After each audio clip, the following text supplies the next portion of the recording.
Welcome back to the Witch's Way podcast. This is Kat. And I'm Jamie.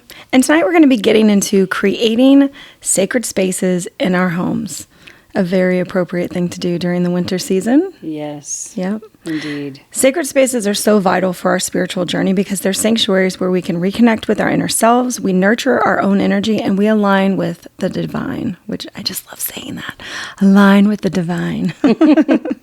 In a world that is just full of chaos and demands on us, these spaces help ground us. They offer us peace, and they can help us find clarity. Because when you get that moment of silence, when you're alone, sitting there in a space that you feel really good in, clarity can come through, right? Mm-hmm. The chaos and the demanding world are out there.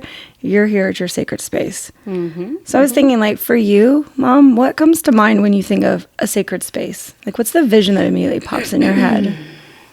You know what? At this point, like my whole entire...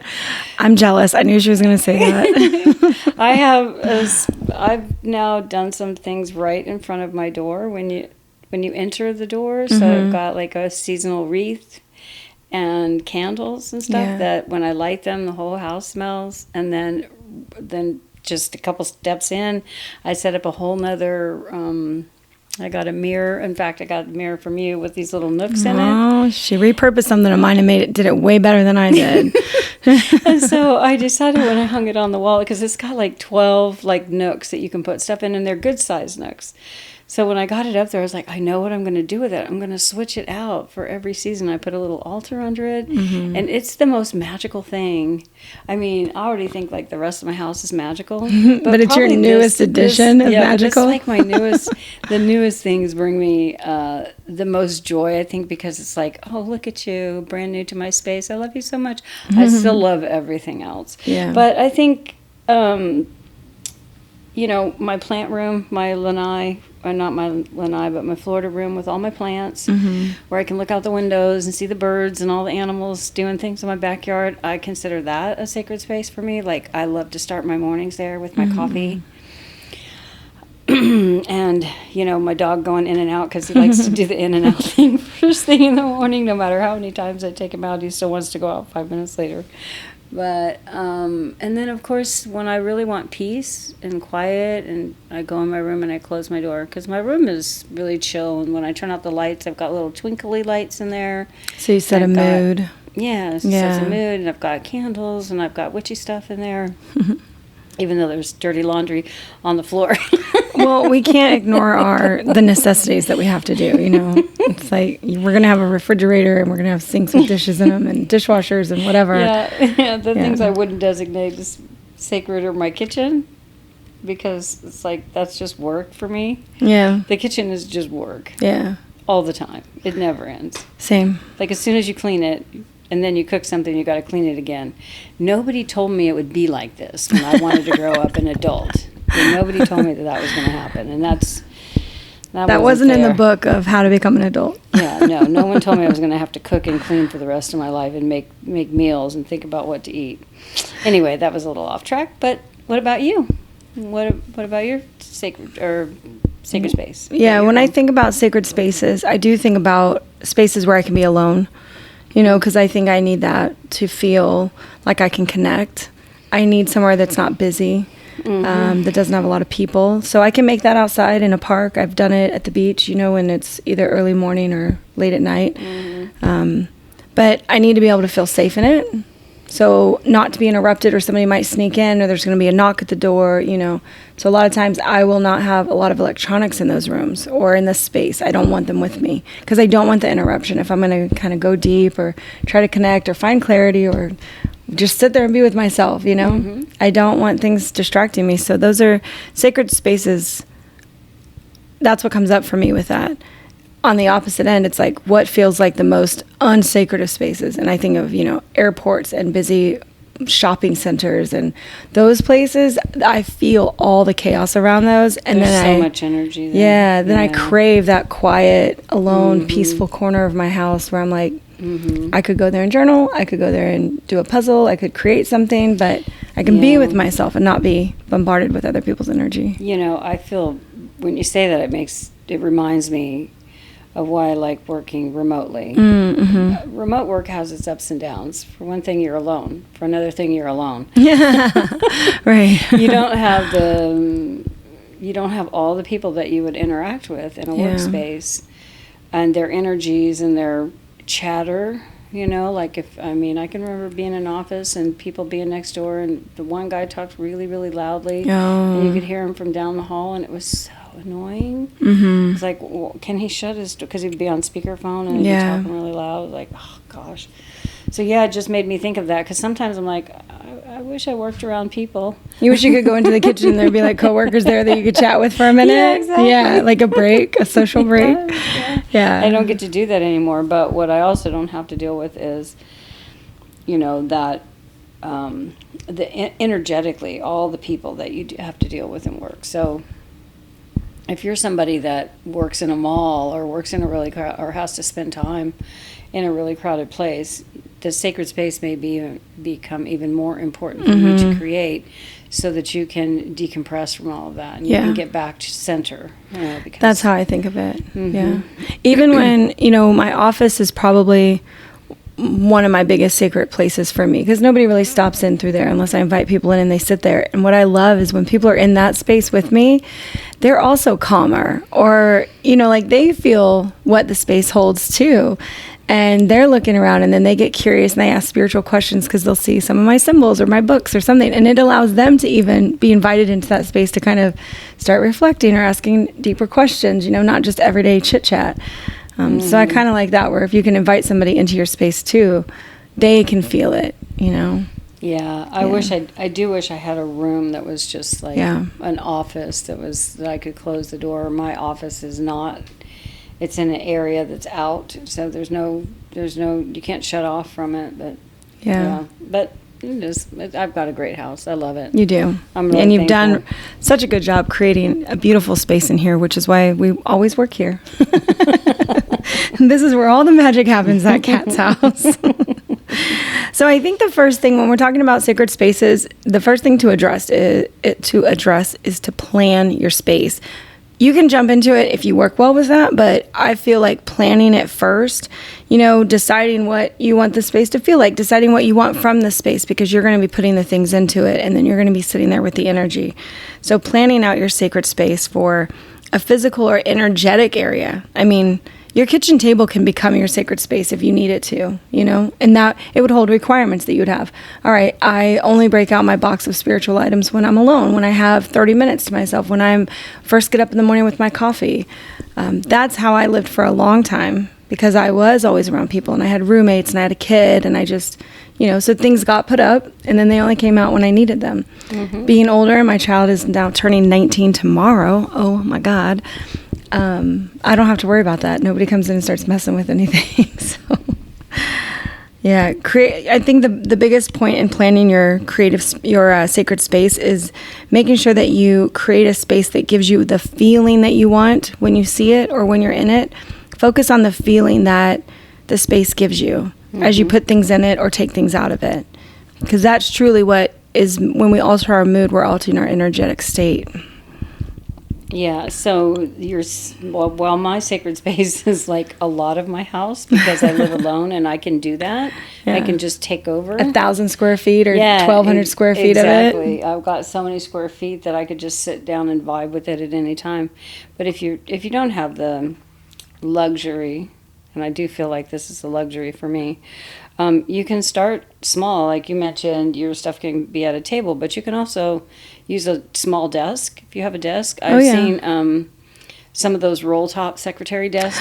Those are just like the cutest things, and then all the stuff is in there. And when you close it up, you can't tell that it's what's in there. You can't tell what's going on there. So to me, that would be like, ideal. If I had to live with other people, I would probably look for something like that, because it feels really. I feel that just the energy of that, the roll top thing, the oldness of it, the antiqueness of it, or the like old world or whatever it was. I don't know, because those things were popular like a long time ago. But a desk, a portable box, a windowsill, it can be a really small area if you don't have the space. Yeah. If you're living with You might still be living at home, or maybe you're living at home temporarily and all you have is a room. Apartments, shared roommate situations. You know, I've taught the granddaughters how to create little spaces on their shelves, like maybe with their books or pictures, just a little spot carved out for them. I get them crystals to go into there. And what I teach them is that, you know, you just start with one. Like, you can find what you're attracted to. Like Tia, she knows what she likes. She loves, you know, rose quartz. And so that's what she buys herself, you know, and that's what I bought for her. So I got her a pretty good size obelisk of it. And she has sent me a picture of like just this little space next to her bed where she puts out all her items that feel important to her. And you could call that her sacred space or her altar because she keeps it clean. She's designed it. She feels a way about it. You can tell because she tends to it. So yeah, a nightstand thing too. I mean, when I think about little spots in my house, I think there might be a thin line for me between an altar and a sacred space. Like I have a lot of little altars, but they're also little sacred spaces that mean things to me. So when I go and I touch them or mess with them or light the candle that's on that altar, that's a little sacred space with a purpose. I can feel all my S's and I know I'm going to get all flubbed up here. I just can tell.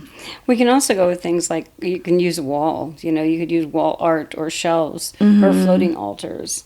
And so you don't have to have like a desk or a nightstand or a table or anything like that. Think outside the box. Yeah. I was going to try to say something about think outside the floor space that you might need because they can go up. You know, I've got like that mirror up there that I put and I'm decorating it now is a perfect example of having something that is kind of like self-contained that hangs on a wall. It's not taking up any space. No. And it just looks decorative. It does. I love that about our witchcraft items and our sacred space items is that a lot of it can look just decorative, like like you're in a season of something, you know, you decorated for something. It looks purposeful and put together, but people don't really know.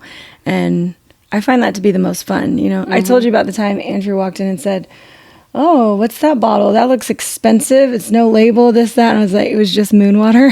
He was like, "Well, let's try some of that." I was like, "I don't think you'd like it." It's like, just moon water in an old whiskey bottle. You know, but people notice it, but it's not so much as, it's not so telling, I guess. Yeah. I like to, when we make our sacred spaces, it could be as messy as messy. I'm going to use the word messy, as my bathroom counter.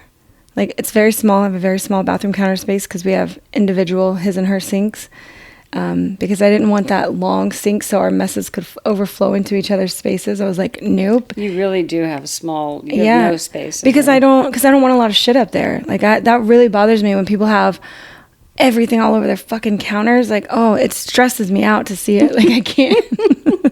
It's stressful to me. I don't know why. So for my little area, it's like I pick a soap color that makes me feel happy, you know. I use a certain kind of wood for the physical soap holder. So it's very small and very intentional. But then when I do my little routine, I go in an actual clockwise. Other way. Counterclockwise. Counterclockwise. Widdershins. And I go in that order because I'm coming back to like how my morning was where I woke up fresh. I'm trying to go back to that space. So my toothbrush and toothpaste are here and then it goes, you know, the face wash, then it goes the lotion over here.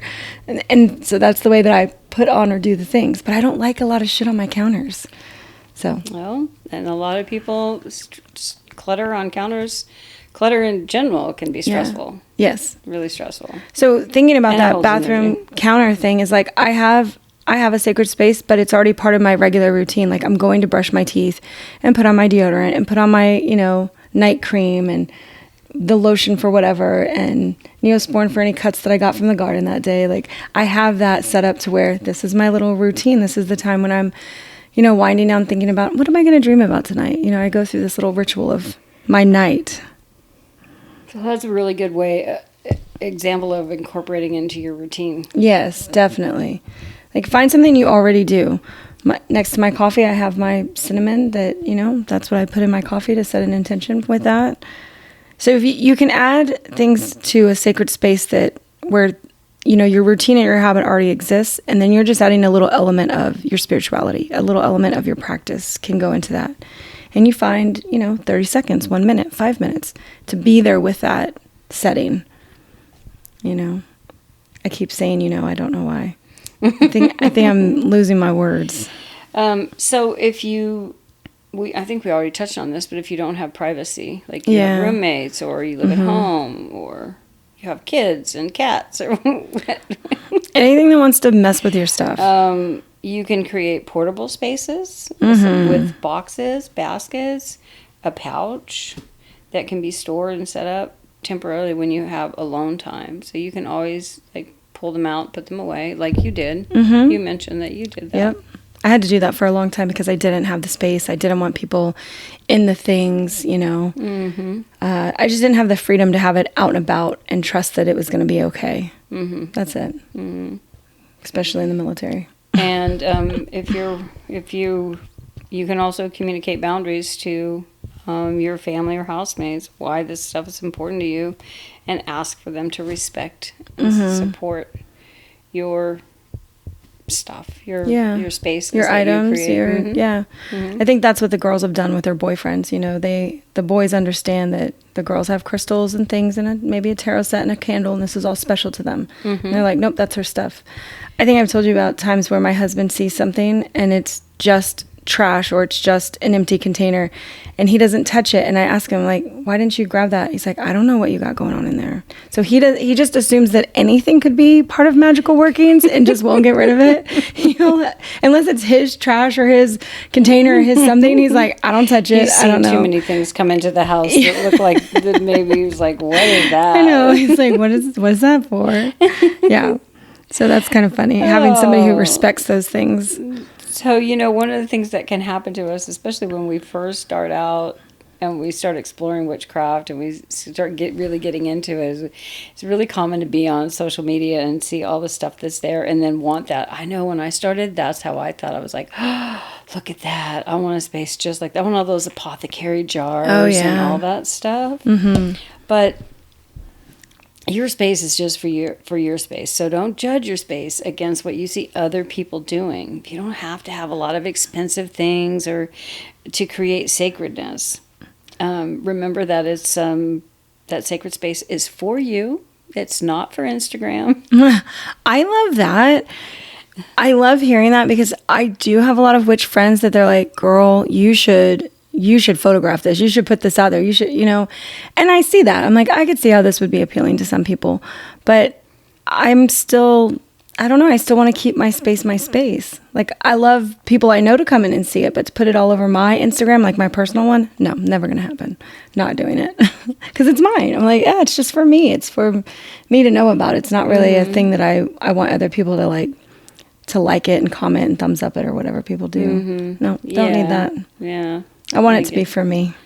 I get that. Yeah. The progress over perfection part. Remember, when you're starting out, you don't got to buy everything at once. I think that's, again, what Kat says. When we see social media, it's like, how did they get all those things? Most of the pictures or the areas that you see that people have set up, they've been building that space for 10 plus years. When you have that much stuff. That's true. Rarely do people go out and buy everything on the same day to create that space and that look. It's just, you just don't really... It's not realistic. And it's not impossible, but it's not realistic. It's not realistic. For one thing, you'd have to find everything. And I know it's taken me time to find the things and incorporate things into my space. Yeah. When we redid this, my dining room, that was a whole thing that took, a couple months. Weeks? Couple weeks or a couple months? Couple months, because we had to find the colors that, Kat was looking for. And what I love, which we're going to get into, is, then you started finding things around your house that you already had that actually fit with it. It just needed to be rethought. And I love that part. Repurposing things. Yeah. So you can just start with a few things, like you mentioned, the girls. Jamie's got step granddaughters, I guess you would call them. I don't even know. Anyway, her husband's granddaughters. And they're young. And she's given them little early things 20s, and exposed them to all of her witch stuff. And so they have their own little, on their nightstands. Just their little altars and stuff. Little altars. They have things that feel important to them. Sometimes when they're here, we'll go into crystal shops and things, and so they'll get it, and it'll be like a memory of the time we went to St. Pete and, you know, hung out and all of that. Mm-hmm. So I like to say that, you know, limit what you get. Don't just get shit to get shit. Like, make it meaningful. Yeah. And you got to make those moments. So seek out, like when we went to Sedona, like we already all knew, we had sort of a shopping list in our head of like, what would we bring back from Sedona that we can add to our space? And you're not going there and buying a whole shelf's worth of stuff. No. But you're going to go there and pick out one or two really the items that you feel most connected to. Yeah, like something you're like, oh man, I've looked for this before and I've never really found it in person. That's what I've come up with, because I see things that look amazing, but I want them to be all meaningful. Otherwise, you walk into a space and you're like, look at all the shit I bought that doesn't have a meaning, that has no memories with it, that doesn't, you know, that I just collected for the sake of collecting. Yeah. Mm-hmm. I would also say follow your intuition and your instincts. When you're planning your space and you're thinking about what you're going to get for it and why you want it there, this is uncovering part of what you want your practice to be, what you want your focus to possibly be. What tools do you want to use when you're sitting down to reconnect, to get clarity, to energize yourself? For us, I know we all started off with tarot cards. I mean, anything tarot is a big deal. So, and I've been collecting hearts like for the longest time. Yeah. So anytime I see a heart, and especially I just found one at the beach that was a kind of a rock / shell. I'm not really sure what it was made of. Did you show me that yet? No, but I will. Oh, yeah, after this. Up there on that shelf. I want to see it. But I was sitting at the beach and I looked down and I saw what appeared to be half of a heart. And so then I picked it up and it was actually a whole heart. And I was like, I just really felt like the universe was delivering that to me at that moment when I was there. And I took it home and now it's on one of my shelves. So choose items, you know, trust your instincts when you're picking things instead of just buying stuff because you saw it on somebody else's Instagram. It's like, that looks so cool. Pick stuff, follow your instincts, and trust your instincts to bring things into your space, to guide you to bring things to your space that mean things to you. Yeah, that have a meaning for you or give you a feeling of something. Yeah, and I just want to say, if you get stuff and you end up not liking it, like I did a lot of thrift store shopping when I first came here. Mm-hmm. And I went through stuff, you know, like I'd bring stuff home and then I'd sit with it for a while and was like, yeah, I don't think so. And it would go back to the thrift store. It's okay. She rented it for $5.99 for about a month and then returned it. I really did. Because I wasn't, you know, I thought when I saw it, I was like, oh, that's so cool. And then I got it home and I was like, But in my space, it didn't feel like, you didn't connect to it. I didn't connect to it. So it's okay if you get stuff and then you're like, don't feel like you got to keep it either. You can always, you know, give it to somebody else, send it off with a good wish that, you know, it'll end up in someone else's house who really does connect with it and really feels that connection to it. So I think it's good that we say you choose items that have the aesthetic that you're looking for, but also have that also have a spiritual purpose, you know, like a beautiful candle or a functional box, not just any box. I'm the worst with that one. I used to get boxes from Goodwill, I guess because I was like a box witch for the longest time, right? All my shit was kept in boxes. And you know, these decorative like craft boxes and stuff. And so now when I see them as wood ones, I'm always like, ooh, I want to paint this. I want to make it awesome and store my stuff. After I had about 6 of them and it had been years and I never did anything, I was like, all right, well, I rented this long enough. Back to the Goodwill store it goes, or, you know, Salvation Army or whatever. So I think picking it for its aesthetic, but also making sure that it has that spiritual purpose for you. Yeah. Yeah. So now that we've addressed planning our sacred space, let's jump into how to create one in our own homes, which we've been talking about. If that could be a business, I would professionally help people create sacred spaces in their house. Wouldn't that be fun?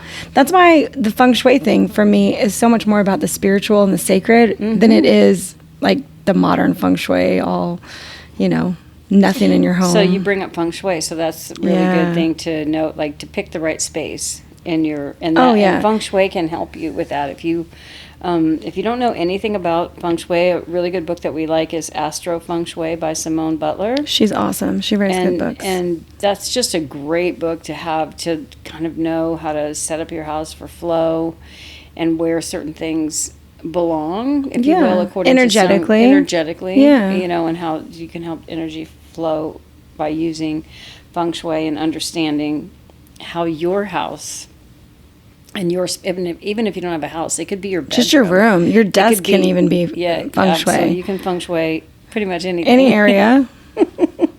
Any area. So choosing a location and setting an atmosphere, you know, incorporating elements that appeal to your senses, like, oh my gosh, smells. Are you kidding me? Smells are probably my favorite thing. With candles, I have so many candles, and I'm always buying candles, and I'm starting to like burn them a lot. I used to just buy them, and then I didn't want to burn them because I didn't want to use them up because I liked them so much. And now I'm like, just burn the thing and then get some more. So now I'm buying a lot of candles and I'm burning a lot more. And you do that a lot because you like the scent of it? I love the scent. Yeah. Yes. So the scent really appeals to me, but also, you know, the other thing is like sight, like soft lighting, or like I have little twinkle lights over my bed. I know, I love that. You're a grown woman that has I have twinkle lights, and then they're behind sheer curtains. So when you turn out the light, it's a nice glow, isn't it? I really, really love that. Sound is another thing for your atmosphere, like background music. So this is in your space. If you've got your space, background music, sound bowls, or silence, which is my favorite. Silence is your favorite? I think so. I'm not one to have on... I like the quiet. I don't know why, but I do. Yeah. I have a lot of YouTube videos saved that are different... oh my gosh, I told you I'm losing my words today. Like the hertz for different things. Oh, I love and so, those. I have them marked. So, depending on what project I'm doing, you know, it's like I turn on that music in the background and it just fades away from me. I don't, you know, when I'm doing certain intensive work, when I'm thinking through things, when I want to be really productive and like stay focused, I have those things saved. And that's just one tool that I use to change the energy of the space. You know, when I need to be like, okay, we're setting this intention with this music, I light one candle, or I do sage or an incense. I do have some incense that I like, but I'll only burn one of them because for me the smell gets overpowering and distracts me. Incense is really strong. Yeah, they can overpower. So what I do is I light them in another room, and then have it go through the whole house because you can smell it in the whole house. Yeah, I'm not an incense user because it's really overpowering. Yeah, to me. But the candles are nice.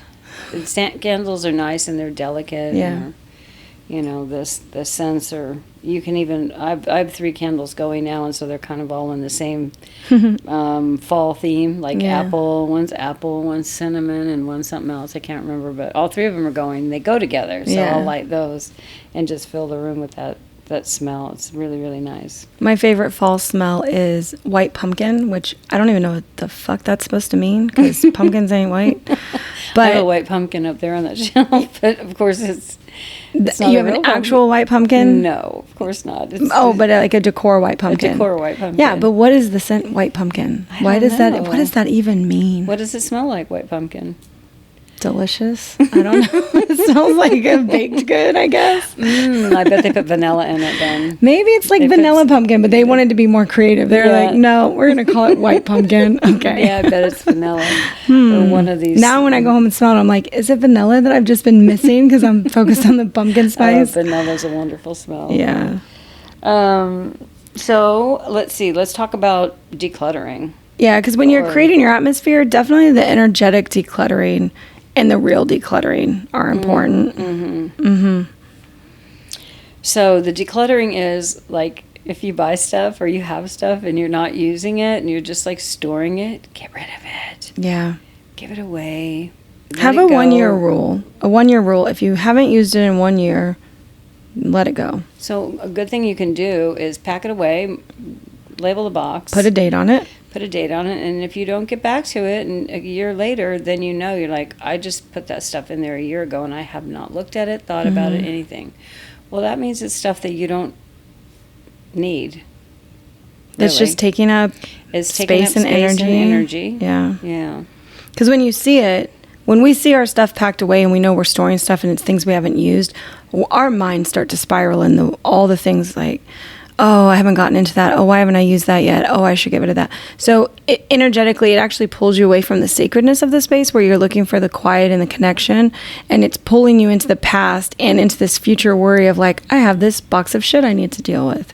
I Letting find, stuff go is good. I find cleaning out stuff and just giving away things that I don't really care about. It satisfies my soul. It really does. Yeah, to let go of it. Yeah, just to know that I can let go, because there was a time when I didn't want to let go of anything. You know, I held on to it because it was like a security thing, or it's like, look at the stuff I got. Yeah.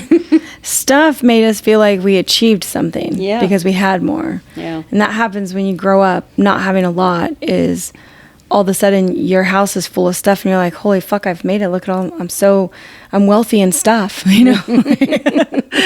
I'm wealthy in a full closet of clothes and 1,500 shoes. And that is so overwhelming for me. I don't like it. Yeah. Lastly, go ahead. Oh, I was just going to say something about to clean out your stuff physically, clean, give away or donate or offer it to others. To other people. You might ask your family first if they want it. I gave something away and I shouldn't have, and then when my family found out, they're like, "What? You gave that away? You didn't even ask us first?" I was like, "Oh shit, I'm so sorry." Tisk. So if it's something good, you might want to ask people that you know to see if they want it first before giving it to the Goodwill. But also, the other thing you can do with your space is to energetically clear it with a ritual like burning sage or Palo Santo or. Did I already say that? I didn't say that, did I? That was setting the atmosphere. Oh, okay. But I mean, that's part of this. Setting the atmosphere is cleaning it, not just.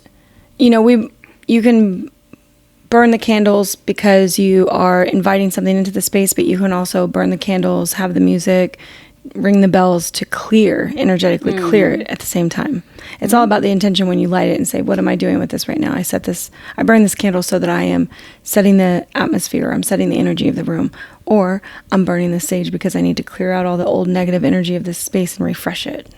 And so that's a really good point about intention. What's your intention? So set your intention when you do that, like as you clear the space with sound or smoke or whatever you do, visualize releasing any negative energy and inviting peaceful and sacred energy into that space. Yeah.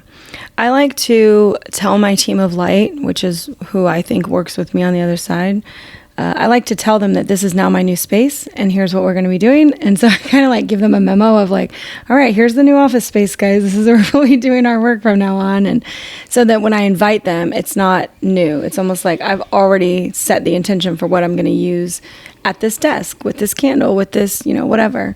That's how I set the intention within the spaces that I work in. Mm-hmm. Yeah. I love that. It makes me feel like I'm showing up for them the same as they're showing up for me. If I tell them like, this is where we moved to now. Like I used to have a whole bedroom, and now when we were at the other house in Palmer Ranch, I had a whole entire bedroom dedicated to everything. And I downsized from that because it was excessive. And a lot of stuff I had it for seasonal change out. I'm like, I'm not decorating a whole house anymore because I'm with my husband. We're keeping it kind of neutral. So at the new place, making the office, which is a smaller area, but just as important, I went from floor to ceiling with my decor to, because it's a very small little area, and I'm like, this is going to be mine forever. This is my space of working in my spiritual things and storing my stuff forever. So I just let them know that, like, when I'm down here in this area working, this is our goal, guys. Yeah. And you have lots of personal touches in there. So many. Yeah. Well, I've been doing this a long time, so it's easy to accumulate that, I think. Everything has a story behind it. Have you found that you've gotten rid of some things over time? Yes. Some things homemade things, especially when I made a lot of my first tools and storage stuff, and at one time I even made a lot of book covers for my books because I just didn't want people to know what they were, so you like wrap them in cute wrapping paper type things. And over time, all that's changed in the way that I organize or store. And then I think the biggest thing that changes is how much goes on display and how much stays hidden. you know, and being comfortable with that, having things with actually the word witch on it all over the place, or quotes or sayings or anything, you know, because this is my spiritual beliefs being put up on a wall. And sometimes I don't want the whole world to know, or anybody who passes through this room, right? So I would keep all this stuff hidden. Now it's like I invite people to ask me about it. That's more of the space, because I'm in the teaching witchcraft job now for this part of my life, and I'm very comfortable with that. Whereas before, it's like, this is a thing I only discuss in private with people that I can trust, and, you know, let them in on all the things. And so I just have to, I'm reminiscing a little bit mentally here, because when I moved here in 2019, in the summer of 2019, I stayed at Jamie's house with her and her husband while I looked for a house to buy. And the space that is now her floor-to-ceiling witch room, office, sacred space, was an empty space that they weren't using. And I actually used it first for, I needed to work from home, so I set up an office down there.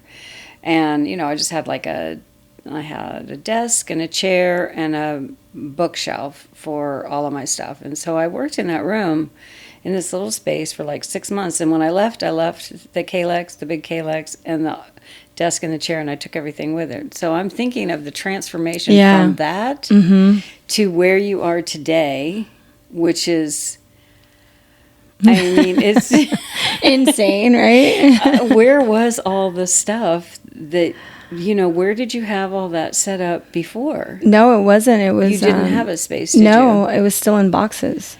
Oh, you know, so I okay. hadn't figured out how will I have my space at my house, at my new house, because we'd only moved in there 4 years ago. And I still hadn't claimed a space for me, you know, because we have a lot of family coming in. So I had a spare bedroom. Cameron lived in his room. Our house is very open, very neutral, the way that I decorated it. It's, you know, yeah, it's like, where would I set that up at? And so originally I had an area in the basement that was usually where my witch stuff is. All my craft stuff is too. And I'm a fucking hoarder of crafting stuff. Like, I have way too much. But, you know, I hadn't found a comfortable space for that yet. A lot of the work that I did was outside. So I had the bags or the boxes and the little, you know, kind of like the shoe boxes, things where I knew, okay, this is my Samhain or my Yule box. And I would go out there and set up a small altar for that. That could be where I did my workings. But it was a lot of put it out, take it down, and pack it away. That got exhausting real fast. So there were many seasons I skipped doing anything. So I was like, I can't. I'll just read tarot. I'm done. That's the most I got into. I was like, I'll journal and do tarot. That's it. You know, spells took me a long time because I had to dig everything out. All the rocks that I have, you know, the different containers for them, like creating a vibe for me, which is really important to set my mood. Yeah, it's difficult. But you're right, that room went through huge transformation. Yeah, it did. Yeah. It really did. I had this flashback of that room when I took a picture of it when I left. Yeah. Just like, I'm leaving the space better than I found it, because there was nothing in there when I got there. You guys weren't using that space at all. When we saw the house the first time before we bought it, I think there was a treadmill down there. Oh. Or something. Not that the guy used it. See, I don't even think that's right. I think I'm picturing things that I thought could have gone there. But the walls were fucking filthy from a certain height all the way down. So I think that there was a desk down there, and the kids, because he has 2 small kids, they used to put their feet on the wall when they would be sitting at the desk doing something. I don't know. But it was just a very dirty, dark room with terrible lighting, and you know, and now it's like the most magnificent witchy little space you've ever seen. At the bottom of the stairs, yeah. Under the stairs. Under the stairs, bottom of the stairs. Under the stairs. Yeah, because her desk is tucked under the stairs.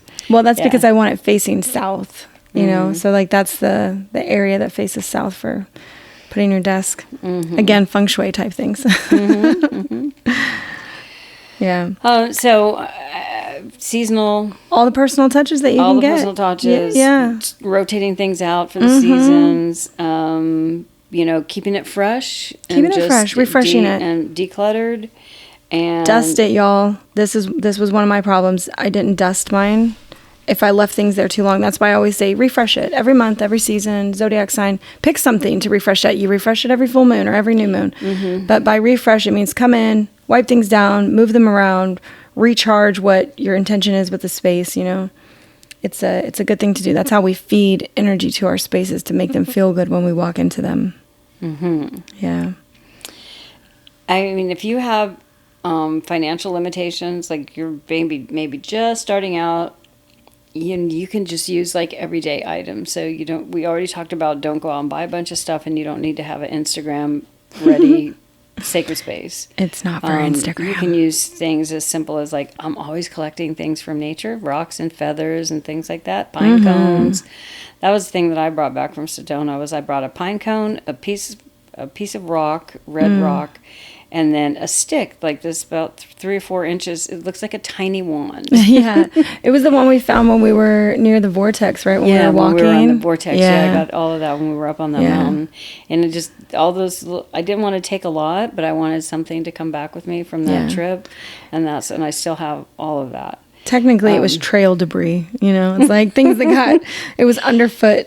So if you don't have stuff, you can start with simple things. You can just start with things from nature. You could pick flowers from your garden or you know, there's even weeds that have pretty flowers on them that you can bring in. Feathers, rocks, pretty rocks, seashells, coffee mugs, you know. It's whatever you like, you know? Do what you're attracted to. Like, I think that was something that I've had to let go of a lot of just random ass rocks I pick up, and I put them back in my yard. I'm just like, well, you know, you went from here to here and now you live in my garden. But you find, okay, so right now, you know, we're cleaning out Judy's house. So I was going through one particular cupboard and I found a single rock in a plastic bag, and I was thinking, what the fuck is this rock for? Where did it come from? Why does she have it? I have no idea. Because my mother-in-law is not a witch woman, you know, she's very Christian. And I told my sister, I was like, this is the kind of shit you guys are going to find if I pass, you'll be like opening drawers and be like, what the fuck is this in this bag? Like, what is this even? It doesn't have a special meaning to it. Where did it come from? Because it doesn't have anything written on it. So then I go to the next cabinet and I find a whole baggie full of these same like polished round rocks. And in them, now I see it's from jars that had flowers in it, and that was the weight that went in them. So I feel much better because now I know, these are just store-bought rocks. They don't mean anything. But at first, it was kind of like, I need to take this rock to Judy and be like, Judy, what's this rock mean? Why is it in a plastic bag? What do you want me to do with it? You know?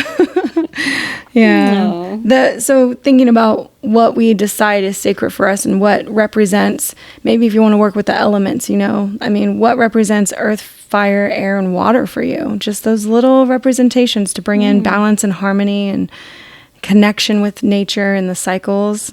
Yeah. So once you have your space set up, then it's time to use it intentionally to cultivate the sanctuary that you have created.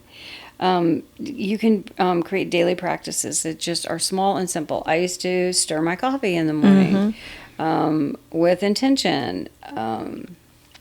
I would sit out on when I first got here, my lanai, I tried to turn my lanai into a really sacred space. I had like twinkly lights out there and I had sheer curtains.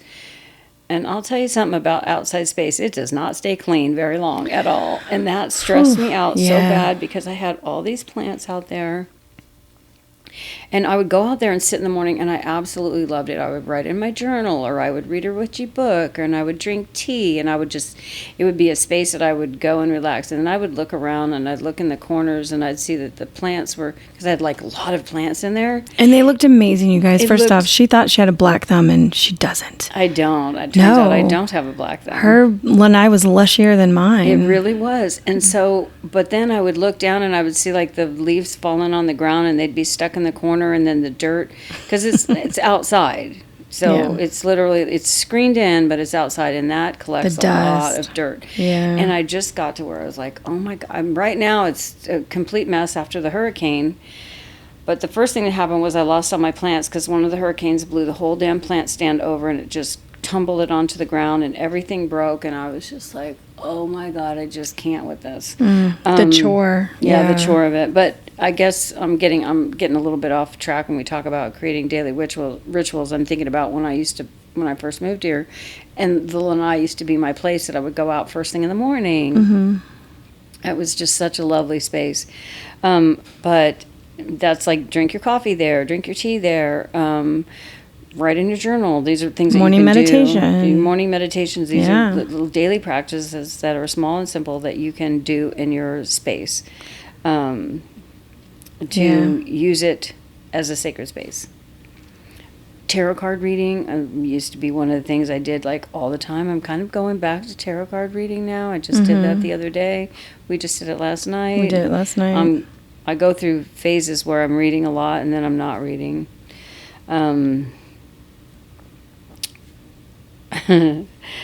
What? I was just thinking about how keeping it clean can be a challenge. Like the lanai turned out to be a challenge for me to keep it clean. Yeah, it was too much. It was so much dirt in there, so much dust and sand and all that stuff that it didn't make me feel very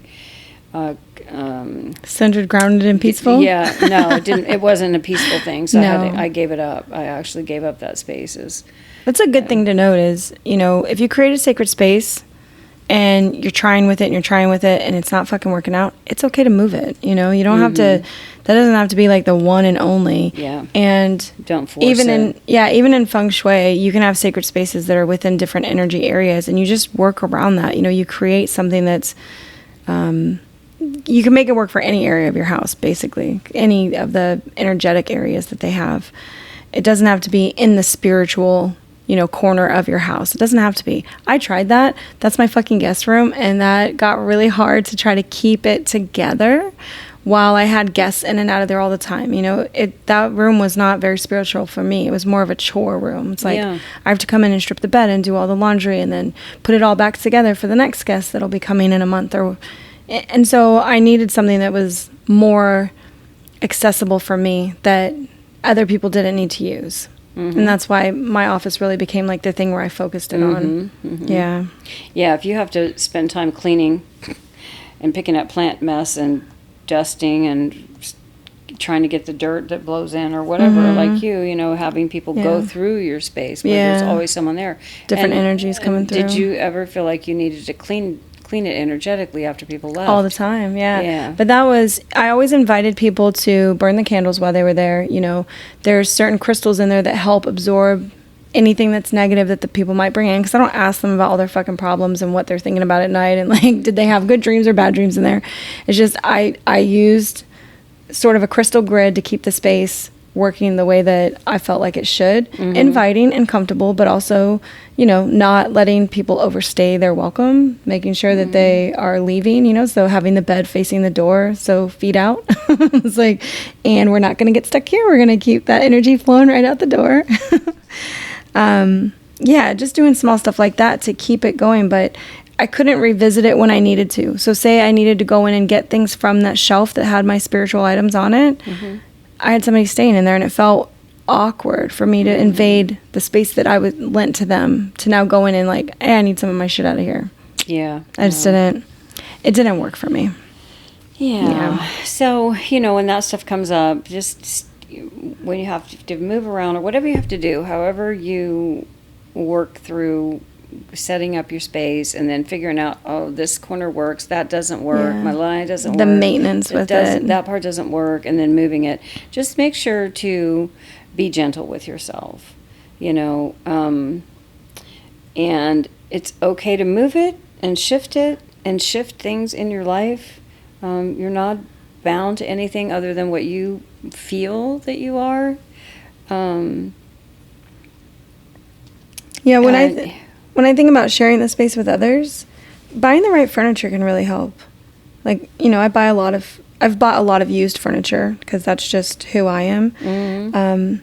And having things that can close up and close off, nobody's looking in them, you know? So things with doors always helped me kind of, I don't know, you're sharing the space, but you also have, like, inside of a cupboard is just yours. Remember that everybody deserves to have space for peace and healing, no matter their level, no matter where they are in their life. So find your space. Focus on what's meaningful to you and not worrying about anything external, any external standard. Yeah. And embrace the imperfection. Your space is a reflection of your journey, and it can grow and evolve just like you. I love that. Whose space doesn't grow and evolve with them? We were just talking about the office. evolving and growing, Yes, you know? absolutely. Creating a sacred space is not just about designing a beautiful corner of your home. It's really not. That is a benefit to it, but it's not the purpose, okay? It's about creating an environment where your soul feels nurtured and safe. That is what's really important. You can start small and just honoring your intuition of what you think you want to bring in. And again, you're not stuck with it. Try it out. You can give it away if it doesn't work. But remember, your home's a reflection of your energy. So if there's chaos in your house, there's chaos in your heart and in your soul. Like you're having things that are not quite put together. So treat it with love and care. That's the be gentle with yourself. We love you guys so much, and we hoped that talking about sacred spaces really help you. We want to thank you so much for being here with us. This is podcast, what number? I don't know. We're like 18. We're getting ready to be to 20, which is just crazy. So thank you so much for joining us, and until next week, we really hope that all your spaces feel sacred and that your spirit always feels at home. And we'll see you next time. Bye, witches. Bye, witches.